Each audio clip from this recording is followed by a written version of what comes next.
Nice to see you. Great debate. Thank you. Nice to see you, Mr. President. Thank you very much.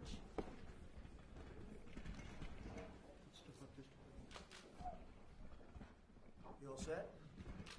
Everybody? Well, thank you very much. Today it's my privilege to present our nation's highest civilian honor, the Presidential Medal of Freedom, to one of the greatest coaches in American history. The legendary Lou Holtz, a friend of mine, great gentleman, great man. We're delighted to be joined this afternoon by members of Lou's wonderful family, along with the Director of National Intelligence, John Ratcliffe. John, thank you for being here. And Senator Lindsey Graham, who I think most people know. I would say they know you for the most part. And Pat Cipollone, a big fan of Notre Dame, right? Thank you, Pat, for being here. Lou was born during the Great Depression in the steel town of Falansby, West Virginia. We love West Virginia. He grew up in poverty in a two-room cellar. But as Lou says, I knew God, and my family loved me, and their love was all the wealth I needed. That's everything I needed. That's all I wanted. As a child, Lou sat in his uncle and grandfather's lap and listened to Notre Dame football games on the radio. They were big fans of Notre Dame, I guess, even before you. That wasn't too long ago, was it? They were big fans, and so he learned at an early age about Notre Dame. At the age of 9, he took the field in his first game. He then played throughout high school, and Lou went on to attend Kent State, where he did very well on an ROTC scholarship. After graduation, Lou served as an officer in the United States Army and then pursued his dream of coaching. He wanted to be a coach right from the beginning because he knew he was a leader. He didn't have to say it. He knew he was a leader. In 1961, Lou made what he described as the smartest decision of my life. And I knew your wife, and I will tell you that was your smartest decision, right? We got to know her well. She was strong and good. He married his wife of 59 years. Beth passed away just a short while ago, and it was a very tough time. I will tell you, it was a very tough time for Lou and the family, but we know that she's looking down from heaven right now with incredible pride. She's so proud of this man.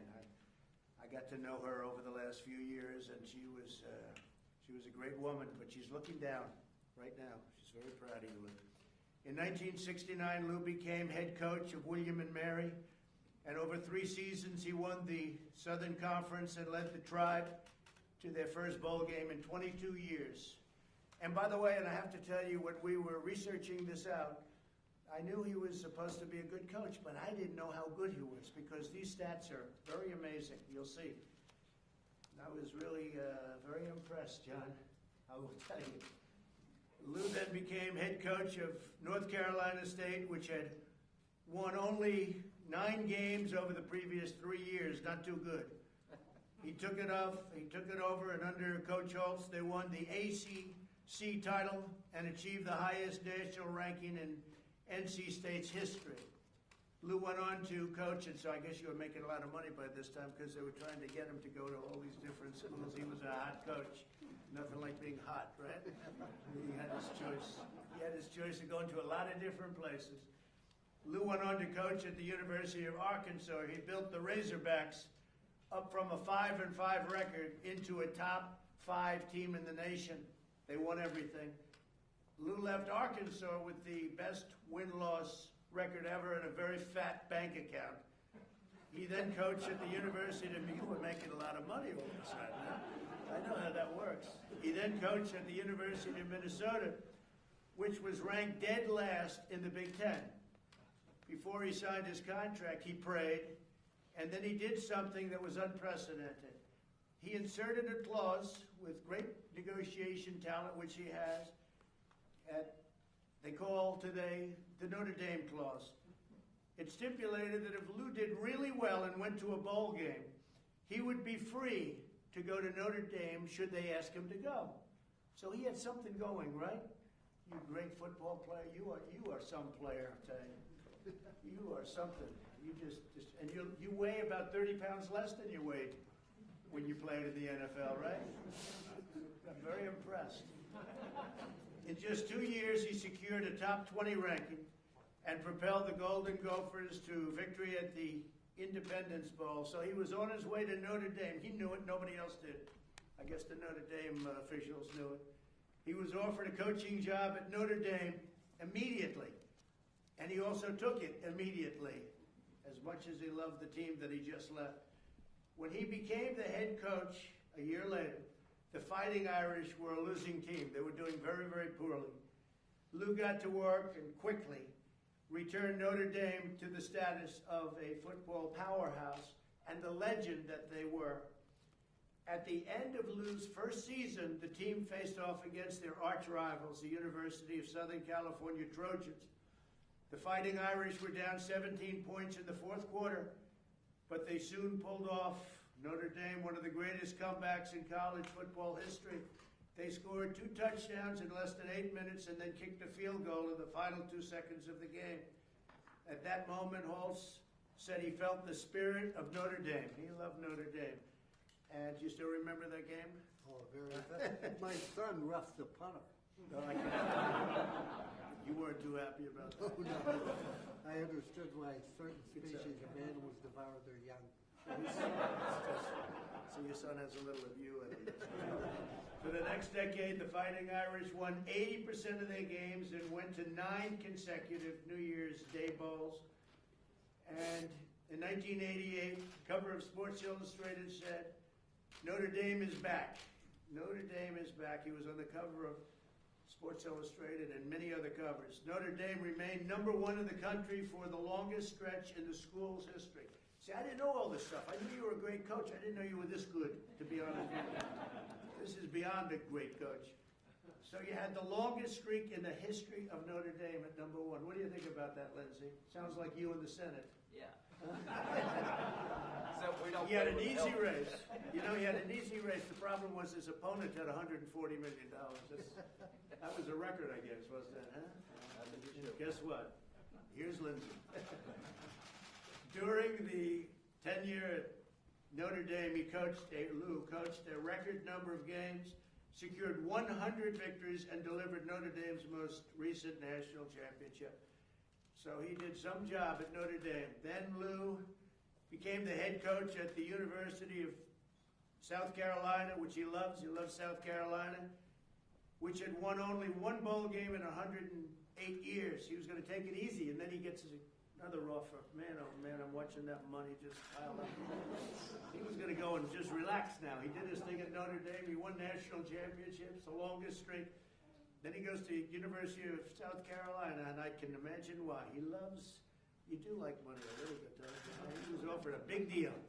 Lou tripled that number and secured a top 20 ranking immediately. Over the course of his career, Lou won nearly 250 games and is one of the highest ever, by the way, and is the only coach in NCAA history to take 6 different teams to a bowl game. Think of that. Wherever Lou went, football glory followed. He was inducted into the College Football Hall of Fame in 2008. And I will say this about Lou, everybody loves him. Everybody respects him. He's tough as hell, and yet they all respect Lou. They just, it's amazing. They love him and they respect him. Sometimes it's a combination that doesn't come together. You know, they respect, but you are something. I never coached football. I coached life, he said, and it's true. His players really always loved him. He's turned his inspirational story and motivational message into 3 best-selling books. He's also been an exceptional philanthropist. That's all that stuff that he collected. He's opened educational opportunities for students, provided insulin pumps to diabetic children, and we've just brought down the price and the cost of insulin, right? You're shaking your head. It's amazing what we did, right? Insulin, you couldn't buy it. It was destroying families. People were going without it. Now it's $35, right? You can't believe it. I see you're an insulin pro. You're involved, right? Family. That's great. Now it's we've done a great job with costs, but insulin, maybe Lindsay is one of the best. $35. They were paying 10 times that amount. You couldn't get it. So we changed that around a little. And supported cancer research and has traveled to 13 countries to visit the American troops. Lou's leadership and his faith and kindness have inspired and uplifted millions of fellow citizens. He's one of the greatest titans in American football history, and his towering reputation will endure forever in the chronicles of athletics, but more importantly, in the chronicles of life, because he's really a life teacher. That's what he is. He's a life teacher. He teaches people how to live and how to live properly and how to live with dignity. So I'd like to now ask the military aide to come forward and prepare for me to give our highest medal. We have the Congressional Medal of Honor and we have the Presidential Medal of Freedom. And I will say I give away a lot of Congressional Medal of Honors, and that's a tough one to get, you know? That's a tough one to get because they come in with, when they come in, a lot of times, mostly they can't come in for obvious reasons, but they come in, they're unbelievably brave people, and they have had more bullet holes and bullets shot at them and in them. That's a Congressional Medal of Honor. Your route is a much easier one, I have to say. As tough as it may have been, it's a much easier one. I always say that about the two. I'll remember that. Your route is a much easier, the Presidential Medal of Freedom. So I'd like to ask first Lou to say a few words, and then we're going to present. Thank you very much.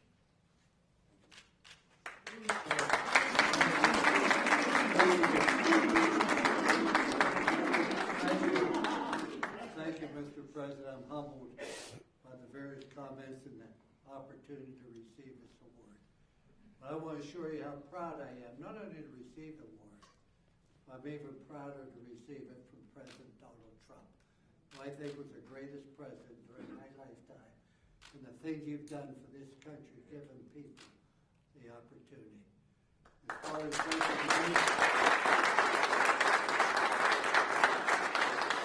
have to correct one thing, Mr. President. You talk about making money. When I went to Notre Dame, they had a policy. The head football coach was not allowed to make more than the president of Notre Dame. And the president of Notre Dame was a priest who took the vow of poverty. I made $95,000. I get this award. I accept it humbly. And you don't go in life saying, I want to win this award. You just wake up one day and it happens. But this award, as great as it is, does not define who Lou Holtz is. My beautiful family, my precious wife, my friends, you have determined who I am. I just try to be a solid person. As I think it was said, the two most important days of your life, one's the day you're born, the other's the day you discover why you're born. And when we discover we're born basically to help other people and overcome problems and difficulties that are going to come our way. And I just could not be prouder to be part of this country. I could not be prouder to receive this award from an individual I respect and admire as much as President Trump. Thank you. Thank you, sir. So nice. Thank you very much.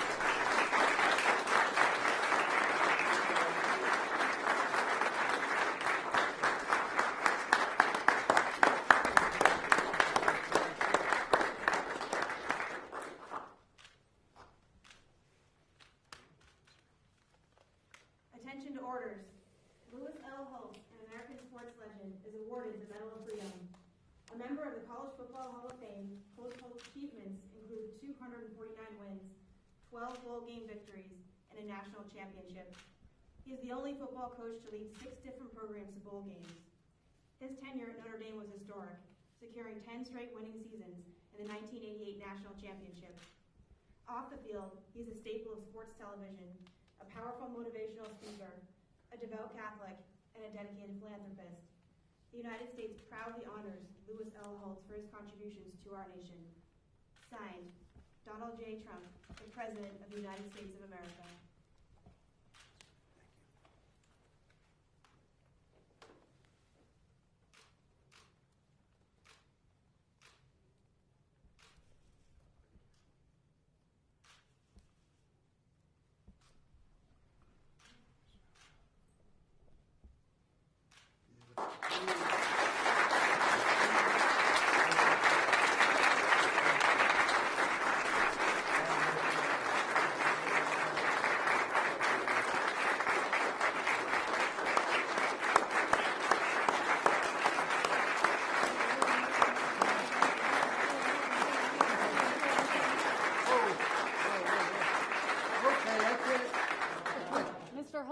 congratulations. How are you feeling? I feel so indebted to so many people in my life that had such a positive influence on it. For a guy that graduated in the lower third of his high school class, I feel fortunate to be able to be here, but also to be part of this great country and to be next to an individual that I respect as much as him. So I say that you've honored a lot of people. You go look at all the people in Tiger Woods and Jack Nicklaus. They recognized for what they did. I'm recognized for what other people did. I never made a block or tackle, but I did try to teach people to make good choices. That's all I've ever tried to do, but thank you. Such a great statement. Thank you. Mr. President, Mitch McConnell says COVID relief may be in sight.